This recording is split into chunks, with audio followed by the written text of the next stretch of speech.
Hi everyone, hope you're doing really well. Now, in the last few days I did a video on what you'd say if you were Jesus Christ, your message to the world. I wonder what you would say if you were Satan and you knew that your abyssing was getting nearer and nearer. What do you think would be going through his mind? Let me have a think now. Well, it's very difficult, isn't it, to put yourselves in the shoes of someone like him, because he's totally evil, and we haven't known that kind of evilness, have we, as humans? Except for those that have been influenced by him, of course. But those that haven't been influenced by him couldn't possibly know what depths he would go to. So we're going to have a bit of latitude, a bit of guesswork here. Well, if I was Lucifer and I was facing the prospect of being chained in abyss for 1,000 years, I would be looking to do as much damage to humankind as possible. That would be my ultimate goal. But before that, I would try and force everybody to shun God and to take up worship for myself. Now, it would only have to be a small act of worship.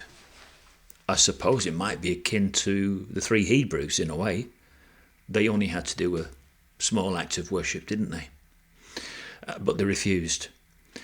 So if I was Lucifer, devil and Satan, the original serpent, I would cause the world to go to war.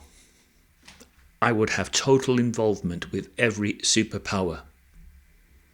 And I would do this in line with the four horsemen of the apocalypse, because people were expecting that. People that have looked at the scriptures have always believed that the horsemen of the apocalypse will cause havoc before Jesus returns. So I would do everything in line with what people have studied up to now.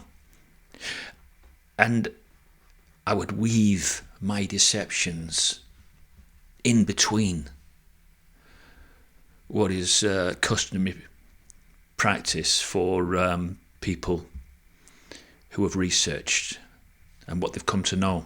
I would weave in a deception here and a deception there. And that's what I would do if I was Satan. Because my ultimate goal would be that I would fool the world into them believing that God does not exist. And by doing that, indirectly, I will have achieved my ultimate goal. And that is to take natural worship away from the Creator. I would be well aware of where it's all going, although I would not know the exact day and time, because I'd be just like everyone else. I'd be completely in the dark as regards when God is actually going to act. I certainly know the signs beforehand, and so I would try and hurt and kill as many humans as possible. And then I would have an answer before my abyssing. I would be able to turn round to God and say that people did not want to serve you. In fact, look how many served me right up until my abyssing. Just about the whole world bowed down to me. And nobody with a free heart wanted to serve you. And if he was to launch that kind of taunt on the Most High, I'm sure that would greatly anger him. But at least he would be able to turn round, God the Almighty, and say, well, that's not entirely true, is it, Satan? because there was a small group of people that wanted to live by biblical principles. And I have put them to one side. And you have known that these people are called the elect. And these are the ones that washed their robe white in the blood of the Lamb. So you have had some success.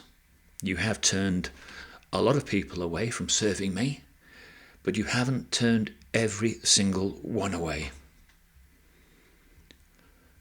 And at least then, Satan would be able to understand that everything he threw since the first human pair in the Garden of Eden, every dirty trick he threw throughout history, everybody he persecuted, everybody he conned, lied to, he will know that it hasn't been 100% success, because 1% held out and did not serve him.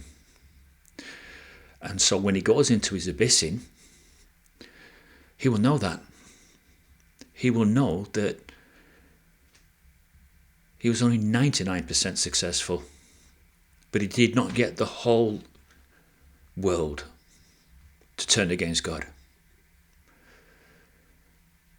That's significant, because that's all it takes. If you look at Sodom and Gomorrah situation, God would not have destroyed Sodom and Gomorrah if they found just one righteous person.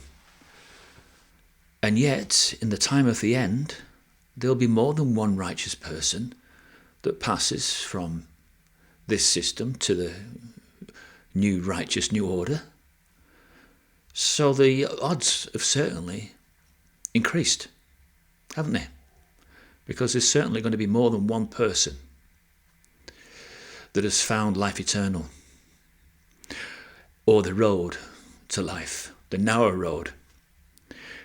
Although they are few in number, it's not as if we're talking about a zero figure. We're talking about a minority figure, but at least there is going to be someone.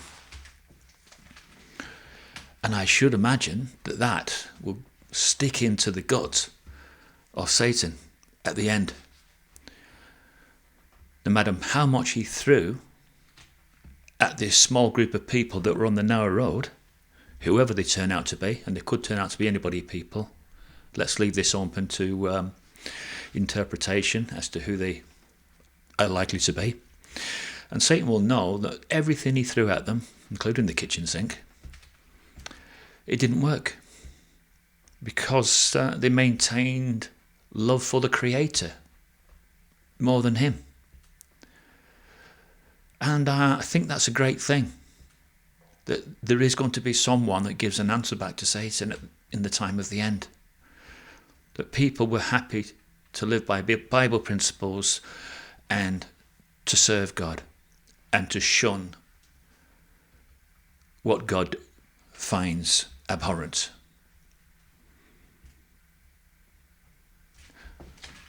Thank you.